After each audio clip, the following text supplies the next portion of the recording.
students, good evening. This is Dr. Priya Ishpanyani here from Asian Cancer Institute. I'm a consultant oncosurgeon here and I basically deal with thoracic kind of malignancies. आज हमने decide किया था कि हम एक informal discussion करेंगे on covid cancer patients. Basically this is a informative and informal discussion with the patients and the general practitioners as to कौन सा कैंसर पेशेंट ज्यादा रिस्क रहता है या क्या प्रिकॉशंस लेने हैं वगैरह. तो फर्स्ट क्वेश्चन अगर हम कंसिडर करें कि who is at more risk, right? So first of all any cancer patient is at risk. कोई भी कैंसर पेशेंट नॉर्मल पेशेंट ज्यादा रिस्क में रहता है. क्यों? इसलिए क्योंकि हमें पता है कि कैंसर इटसेल्फ जो होता है कई बार लो इम्यूनिटी की वजह से होता है. It is known to be immunological reason. तो वैसे ही कोविड जो एक वायरस है, corona virus, it is affecting people who are immuno compromised more. जैसे कि हमने सुना है एल्डरली, जिनको कोमॉर्बिडिटीज है, डायबिटीज है, ब्लड प्रेशर है. सिमिलरली जिनको कैंसर है, they are at a higher risk of developing corona virus. So इसके लिए इन पेशेंट्स का अपने आप का इम्यूनिटी स्ट्रांग रखना, अपने आप को तंदुरुस्त रखना इज वेरी इंपॉर्टेंट. तो उनको स्पेसिफिक क्या प्रिकॉशंस लेने होते हैं? जैसे आप है, मैं हूं, हम बोलते हैं हमारा मास्क पहनना है, 6 फुट का डिस्टेंस रखना है, बराबर है. Same thing but with more diligence. तो जो पेशेंट्स हैं जिनको कैंसर है, उनको डेफिनेटली हमेशा मास्क पहन के रहना है. Specially even at home they should preferably wear a mask. They should always have 6 feet distance. उनको नॉर्मली अपने ट्रीटमेंट को छोड़ के बाहर कहीं ऐसे ही जाना नहीं चाहिए. अगर जाते हैं तो कम से कम काफी डिस्टेंस रखना है, हेल्दी खाना खाना है, इम्यूनिटी स्ट्रांग रखनी है, मल्टीविटामिन लेने हैं. सो ये प्रिकॉशंस उनको हमेशा रखने हैं. अब उसमें होता है कि मान लो आपको कई बार कीमोथेरेपी के बाद भी बुखार आता है, राइट? ऐसा आपको पहले आपने कीमोथेरेपी अगर लिया हुआ है किसी ने, तो पता रहता है कि कीमोथेरेपी लेने के बाद कभी कभी बुखार आता है, WBC काउंट कम होता है, उस समय इम्यूनिटी और ड्रॉप होती है. तो अगर आपको अननोन फीवर आ रहा है या ड्राई कॉफ हो रहा है या बहुत वीकनेस लग रहा है, आप अपने डॉक्टर से जरूर एक बार संपर्क करिए. You should talk to your doctor once and inform the doctor of your symptoms. आगे टेस्ट करना है या नहीं करना है वो डॉक्टर के ऊपर है, बट आप अपने सिम्टम्स खुद से ट्रीटमेंट मत करिए, डॉक्टर को जरूर बता के करिए. डॉक्टर को कब फोन करना है? जैसे मैंने बताया, फीवर आता है, ड्राई कॉफ होता है, बहुत वीकनेस है, कई पेशेंट्स को डायरिया होता है. कई बार अभी सिम्टम्स आ रहा है, पेशेंट को सिर्फ डायरिया हो रहा है, पेशेंट को स्मेल का सेंसेशन चला जाता है, उनको स्मेल नहीं आते खाने की, ये परफ्यूम की. तो ये सिम्टम्स अगर है तो आपको अपने डॉक्टर को बताना है. उसके बाद आता है, जैसे अभी हम लोग, आपने सुना होगा बहुत सारे इंस्टीट्यूट्स हैं, हॉस्पिटल्स हैं, जो लोग कीमोथेरेपी पेशेंट्स जो होते हैं उनका पहले कोविड टेस्ट कराते हैं. उसका रीजन भी यही रहता है कि अगर आप एसिम्प्टोमेटिक है, जो कि 80% पेशेंट्स ऑफ कोरोना है, और अगर आपको कीमोथेरेपी मिला तो आपका बॉडी का इम्यूनिटी और डाउन होता है. उससे आपका डिजीज बढ़ने का, कोरोना का साइड इफेक्ट्स जो बोलते हैं, लंग इफेक्ट्स वगैरह आने के रिस्क बढ़ते हैं. इसके लिए बहुत सारे सेंटर्स प्रिकॉशन के तौर पे एक कोविड टेस्ट कराते हैं कीमोथेरेपी देने के पहले, जैसे डायलिसिस देने के पहले. रीजन सेम है. तो दैट इज पॉसिबल कि एक बार हम आपका वो कराएं. दूसरा रहता है कि सर्जरी. जैसे अगर हम लोग सर्जरी करते हैं तो आगे जाके क्या होगा हमारा, ये जो कोविड पैंडेमिक है, कोरोना है, ये तो अभी हमारे डेटाबेस में दिख रहा है कि ये जाने वाला नहीं है. कोरोना है और अभी जब तक इसकी कोई वैक्सीन या इसका कोई इलाज नहीं मिलता तब तक कोरोना हमारे बीच में रहेगा. हमको अपनी एहतियात बरतनी है. तो हम कैंसर पेशेंट्स का ट्रीटमेंट का क्या होगा? कैंसर पेशेंट्स का ट्रीटमेंट चेंज तो नहीं कर सकते, बंद तो नहीं कर सकते. जैसे कोरोना रहेगा, कैंसर भी रहेगा. ऐसी बीमारी नहीं है जैसे किसी को गॉल ब्लैडर निकालना है पत्थर के लिए, तो आपने चलो 3 महीना पोस्टपोन कर दिया, दवाई लेके कंट्रोल किया. ये चीज हम कैंसर की तो नहीं कर सकते. तो कैंसर में क्या क्या डिफरेंस आता है? कैंसर भी ऐसा होता है कि हम लोग कुछ कैंसर्स को डिवाइड करते हैं, low risk, high risk. For example, अगर किसी को लंग कैंसर है, little higher risk. Food pipe cancer है, little higher risk. Breast cancer है, लोअर रिस्क. किस कैंसर की हम ट्रीटमेंट में हमें चेंज करने की जरूरत नहीं है, वो एक टाइप के कैंसर रहते हैं. दूसरे टाइप के कैंसर रहते हैं जिसमें हम ट्रीटमेंट थोड़ी सी चेंज करते हैं. उसमें हम क्या करते हैं, मान लो अगर हमें किसी का जबड़े का कैंसर है जिसका हमें ट्रीटमेंट करना है, सर्जरी करनी है, उसका हमें माइक्रोवास्कुलर सर्जरी करनी है, एकदम जो बारीक प्लास्टिक सर्जरी होती है 8-10 घंटे की होती है, उसमें रिस्क ज्यादा होता है। सो उसमें हम क्या करते हैं कि हम लोग उसके बदले अगर कोई छोटी सर्जरी से हम लोग लोकल फ्लैप से निकाल लें तो वो उनके लिए ज्यादा सेफ रहता है। सिमिलरली किसी का अगर हम लोग लंग सर्जरी कर रहे हैं तो अगर हम हो सके तो पहले उनको थोड़ा कीमोथेरेपी देते हैं, 2 साइकिल कीमोथेरेपी देके थोड़ा सा टाइम आगे बढ़ता है। वो इसलिए क्योंकि सर्जरी 6 घंटे की है, वो बड़ी सर्जरी है, जनरल एनेस्थेसिया वाली सर्जरी है, उसका रिस्क ज्यादा है। तो हो सके तो हम लोग 1 या 2 साइकिल कीमोथेरेपी देते हैं जिससे कि थोड़ा साइज छोटा हो जाए, थोड़ा कोरोना को जाने का वक्त मिले। तो कोरोना पैंडेमिक से कैंसर का ट्रीटमेंट गायब नहीं होगा। कुछ कुछ जगहों पे एक group of doctors, team of doctors मिलते हैं, हर हॉस्पिटल में अपनी टीम रहती है, मल्टी डिसिप्लिनरी टीम बोलते हैं उसको। वो मिलके बैठते हैं, डिसाइड करते हैं हर पेशेंट का इसमें हम लोग कुछ चेंज कर सकते हैं या नहीं कर सकते। ठीक है, तो कोरोना पैंडेमिक से हमारा ट्रीटमेंट कैंसर का जाएगा नहीं। जहां बदलाव करने हैं वो करेंगे, जहां पे बदलाव करने की जरूरत नहीं है पूरे एहतियात के साथ, पूरे प्रिकॉशंस के साथ हम लोग वो ट्रीटमेंट कंप्लीट करेंगे। कुछ पेशेंट्स हमारे हैं जो बांग्लादेश के हैं, कोलकाता के हैं, दिल्ली के हैं, मध्य प्रदेश के हैं, तो उनको अब कैसे बुलाएं। उत्तर प्रदेश से हमें फोन आता है कि हमारा इतना दिन हो गया, फॉलो अप को आना है, तो उसके लिए अब हम लोग टेली कंसल्टेंसी शुरू करते हैं, जहाँ पे हम लोग पेशेंट से या वीडियो कॉन्फ्रेंसिंग या फिर फोन पे बात करके हम लोग कुछ टेस्ट मंगाते हैं उनसे, जो आप अपने लोकल डॉक्टर के पास करके हमें रिपोर्ट्स भेज दीजिए। तो जितना हो सके फॉलो अप कंसल्टेशन पेशेंट्स को दूर ना ट्रैवल करा के हम लोग उनके साथ टेली कंसल्टेंसी कर लेते हैं, और जब जरूरत होती है तब पेशेंट को हम बुलाएंगे। तो फॉर पेशेंट्स जो कैंसर के हैं उनको ये समझना जरूरी है कि जैसे कोरोना रहेगा वैसे ही कैंसर रहेगा, तो हमें मिल बांट के उसका ट्रीटमेंट करना है। इससे सिर्फ डॉक्टर भी कुछ नहीं कर सकते, कुछ पेशेंट्स को भी अपना एक दायित्व निभाना पड़ेगा। जैसे जो प्रिकॉशन डॉक्टर बोलते हैं वो प्रिकॉशंस उनको फॉलो करने हैं, सोशल डिस्टेंसिंग बोलो या जो भी रूटीन प्रिकॉशंस हम लोग बोलते हैं उनको एक्स्ट्रा फॉलो करना है। So cancer patients are more precious, just like small children और एल्डरली जिनके हमारे में हम बहुत चिंता करते हैं, ऐसे हमारे कैंसर पेशेंट्स बहुत प्रेशियस रहते हैं। तो आप अपने डॉक्टर की बात मानिए, अपना हेल्थ अच्छा रखिए, एंड जो पेशेंट्स हैं जिनका ट्रीटमेंट अवॉइडेबल नहीं है या डिले नहीं कर सकते, जैसे ब्लड कैंसर या फिर लंग कैंसर, इनका ट्रीटमेंट जरूर होगा, अपने अपने प्रिकॉशन के साथ होगा। अभी बहुत सारे नए स्टडीज, नए मेडिसिन के भी रिसर्च आ रहे हैं, तो होप करते हैं कि नेक्स्ट 2 महीने में, 3 महीने में कहीं ना कहीं इसका तोड़ निकले। So our work is going on and work will happen well. Any इसमें कुछ बंद नहीं होगा, nothing stops, life goes on. तो वैसे हमारा प्लानिंग है और वैसे हम लोग कर रहे हैं। At our hospital also we are doing the same thing, all due precautions are being taken. तो कैंसर पेशेंट से हमारा रिक्वेस्ट है कि अपना कैंसर इग्नोर मत करिए, डरिए मत। आपके पास आपके ओपीडीज में अगर डॉक्टर सुन रहे हैं तो आपके ओपीडीज में भी कैंसर पेशेंट्स आते होंगे, तो उनका आप कैसे करते हैं, आप लोग क्या स्पेसिफिक प्रिकॉशंस लेते हैं? बिकॉज हमारे साइड से तो हम रिकमेंड करते हैं कि पेशेंट से कितना डिस्टेंस रखना है या रेगुलरली हाथ सैनिटाइज करना है, रेगुलरली हाथ धोना है।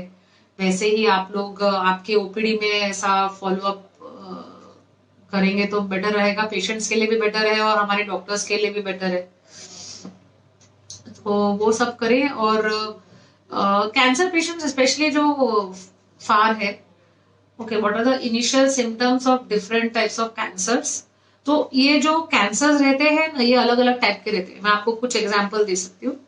फॉर एग्जांपल अगर ब्रेस्ट कैंसर है तो ब्रेस्ट में आपको गार्ड फील हुई, या एक ब्रेस्ट आपको हैवी लगता है, आपका निप्पल से कुछ डिस्चार्ज आता है, या कोई घाव है, या कोई बगल में वगैरह में गांठ है, गले में गांठ है, तो ये आपको दिखाना चाहिए।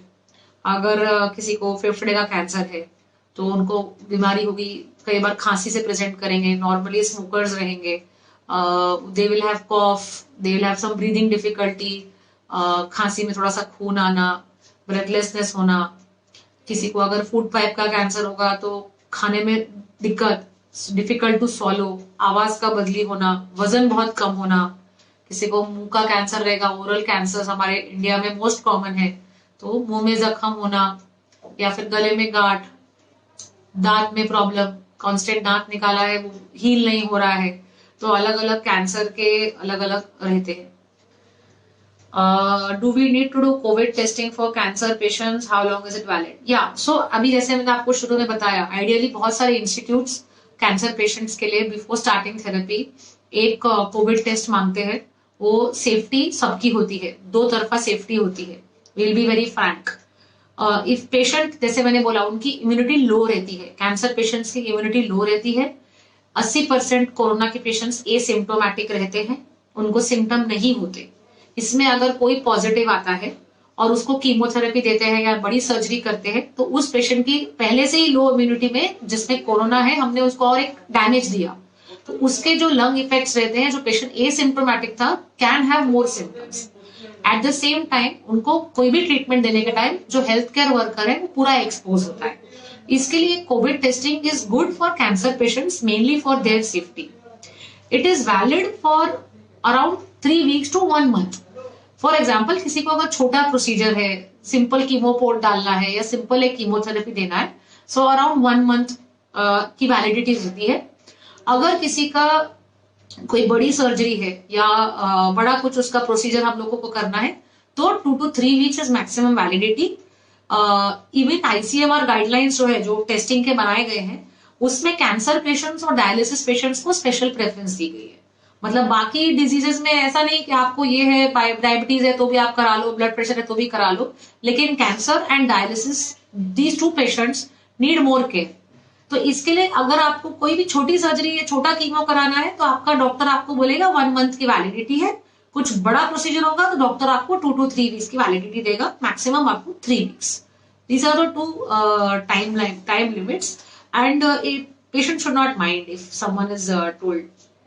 Any specific precaution for CA patient? Yes, that's what I told also. I'll reiterate कि जो CA patients रहते हैं उनकी इम्यूनिटी कम रहती है, उनको कोई भी इन्फेक्शन, आपने देखा रहेगा कैंसर पेशेंट्स को कोई भी इन्फेक्शन जल्दी पकड़ता है, क्योंकि कीमोथेरेपी के बाद उनका WBC काउंट कम हो जाता है, उनकी इम्यूनिटी और ड्रॉप होती है। Cancer itself is because of low immunity. तो ये पेशेंट्स को स्पेसिफिक रेगुलरली हाथ धोने हैं। ये पेशेंट्स को नॉर्मली घर से बाहर नहीं निकलना चाहिए विदाउट मास्क, तो बिल्कुल नहीं। निकलना है तो विद मास्क, सैनिटाइजर हमेशा हाथ में, कम से कम 6 feet डिस्टेंस रखनी है, चाहे घर पे हो चाहे बाहर। इन पेशेंट्स को जितना कम इंटरेक्शन होगा, बहुत सारे हम देखते हैं।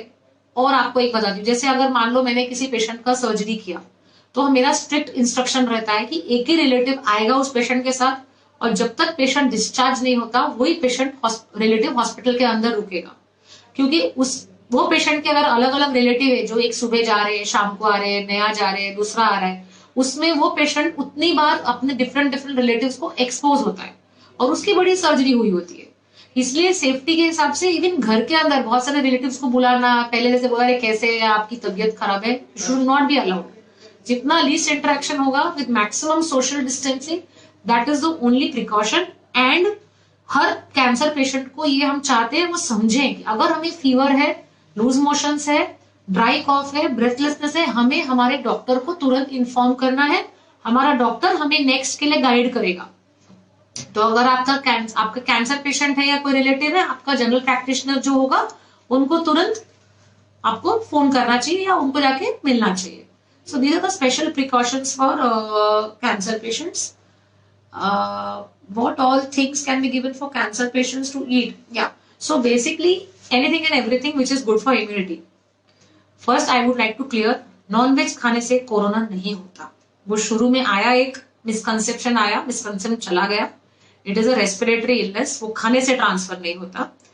तो good food, high protein diet, avoid raw food like any other cancer patient. After chemotherapy हम एडवाइस करते हैं कि पेशेंट को रॉ फ्रूट्स या रॉ सैलेड नहीं खाना चाहिए just after chemotherapy. Otherwise salads, fruits, eggs, high protein diet, chicken fish अगर आप खाते हैं तो well and good.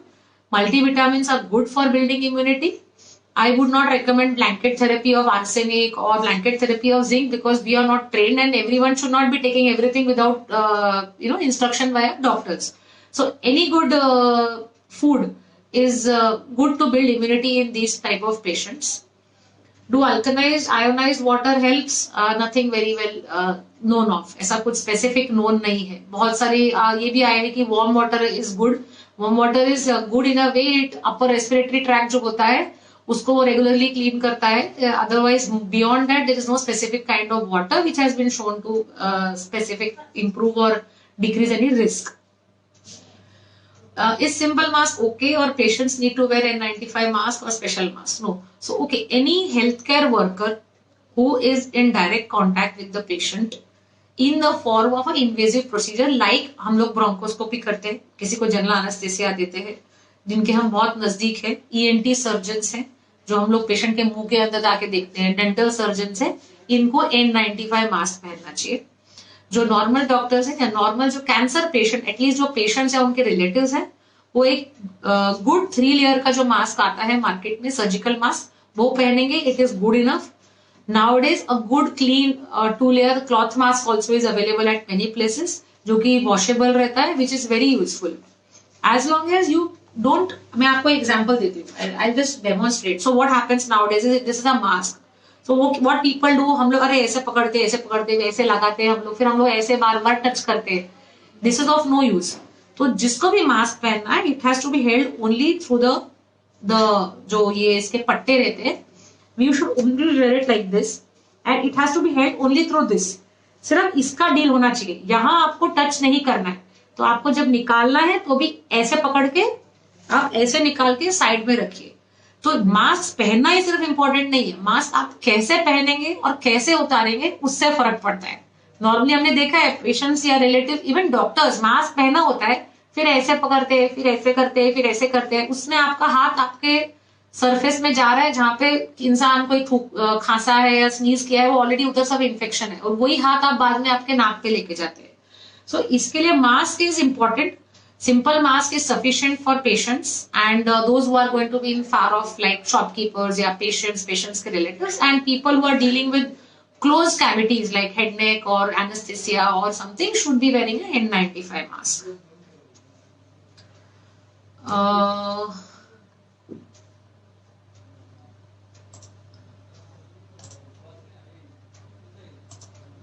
Then thing comes कि पेशेंट्स जो कीमोथेरेपी के लिए जाते हैं तो ट्रांसपोर्ट का क्या करने का. So whether they should be able to travel और नॉट. सो इसमें अगर आप नोटिस करेंगे कि डॉक्टर्स नेक्स्ट क्वेश्चन आया है just answer that. Is chemotherapy and surgery safe during COVID pandemic? Yes. So जैसे मैंने बोला हम लोग कुछ ट्रीटमेंट्स मॉडिफाई करते हैं. Surgery is safe to certain extent. I am not going to say it's completely safe क्योंकि जितने स्टडीज आए हैं उसके हिसाब से अगर आप बड़ी सर्जरीज कराते हैं तो risk is little more but cancer does not stop. तो जहां जहां पॉसिबल है कीमोथेरेपी इज प्रिटी सेफ. हमारे पेशेंट्स आराम से ले रहे हैं but we try to make sure that they're negative before we start chemotherapy and we tell them to take full precautions. With that it is undertaken with good safety. So chemotherapy is being given to almost all patients with safety. They are able to undergo radiation also well enough with safety. Surgery, we are able to do almost 70 to 80% of surgeries with complete safety, with no increased risk of corona. जितना आपको है मुझे है उतना उसको रहेगा अगर सब precautions लेके सेफ्टी करे. There are some cancers जिनकी सर्जरी में रिस्क थोड़ा ज्यादा बोला जाता है जैसे कि लंग कैंसर या माइक्रोवास्कुलर जो हेड एंड नेक सर्जरी का कैंसर रहता है जिसमें 6-8 घंटे 9 घंटे की सर्जरी है. उसमें पेशेंट उतना देर एक्सपोज रहता है, पेशेंट की इम्यूनिटी उतनी डाउन होती है. लंग कैंसर की सर्जरी फॉर एग्जांपल हम लोग कट करते हैं लंग का पार्ट निकालते हैं तो ऑलरेडी लंग कॉम्प्लिकेशन ज्यादा है कोविड में तो इसके लिए रिस्क रहता है. अगर इस पेशेंट को रिस्क नहीं है लेकिन इस पेशेंट को अगर कोविड हुआ तो उसको रिस्क ज्यादा है. तो इसके लिए हम उन पेशेंट्स को फिर रेकमेंड करते हैं कि आप सर्जरी जैसे मैंने आपको बताया सर्जरी के बाद रिलेटिव चेंज नहीं होंगे. पेशेंट को हॉस्पिटल में मास्क पहन के रहना है. पेशेंट को घर जाने के बाद भी रिलेटिव से थोड़ा दूर रहना है, प्रिकॉशन ज्यादा फॉलो अप करने हैं। उनको अगर कोरोना नहीं हुआ तो प्रॉब्लम नहीं है, इन पेशेंट्स को अगर कोरोना हुआ तो रिस्क रहता है। That is what we try to make it as safe as possible. थोड़ा बहुत तो risk compare to other times रहेगा ही, बट जैसे मैंने आपको बताया, जैसे कोरोना नहीं जा रहा है, कैंसर भी नहीं जाएगा। तो हम लोग, एक बीमारी है कोरोना जिसका 3% रिस्क है मोर्टालिटी का, मतलब 100 में से 3 से 3.5 लोग अनफॉर्चुनेटली सरवाइव नहीं कर पाते। लेकिन एक अगर लंग कैंसर पकड़े तो वो अगर ट्रीटमेंट टाइम पे शुरू नहीं हुई तो वो पक्का 2 साल में जाएगा। तो इससे हमें एक बैलेंस रखना पड़ता है, और कोई डॉक्टर बैलेंस छोड़ के ट्रीटमेंट नहीं करता। सब हम लोग पेशेंट की जनरल कंडीशन देखते हैं। अगर समझो एक 50 साल का मेरे पास पेशेंट आता है जिसको लंग कैंसर है, और एक 75 ईयर का आता है जिसको लंग कैंसर है, नॉर्मल टाइम में शायद मैं दोनों को सेम चांस देती।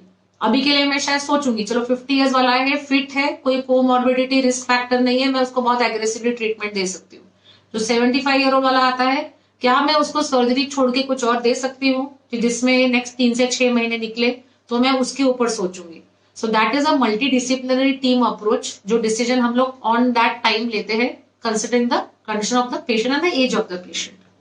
The most important thing which everyone has to actually start understanding is that there is no way to be absolutely safe, or there is no way out of this. We have to fight this together. Blood cancer patient के लिए any specific precaution? Hi Dr. Sagar. No, actually blood cancer patient के any specific precaution नहीं है, but these patients are at a higher risk. क्योंकि again higher risk of what? Here we keep saying, I have last 20 minutes said higher risk. Higher risk of what? They are not higher risk of always मतलब कुछ हो जाएगा, but उनकी immunity down होती है।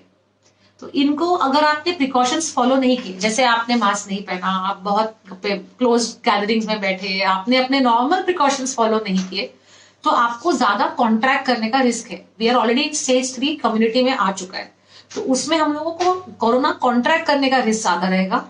और corona उस patient को अगर होता है तो उसके जो लंग कॉम्प्लिकेशंस है उनका रिस्क ज्यादा होता है।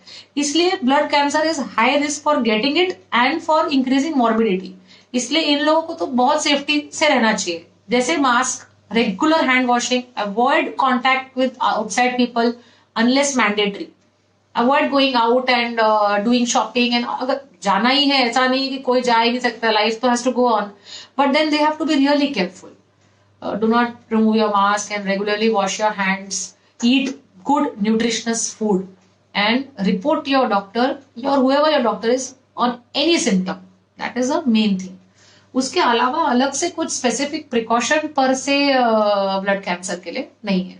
तो what I was saying is कि हमें we have to deal with this. This is not going to go away.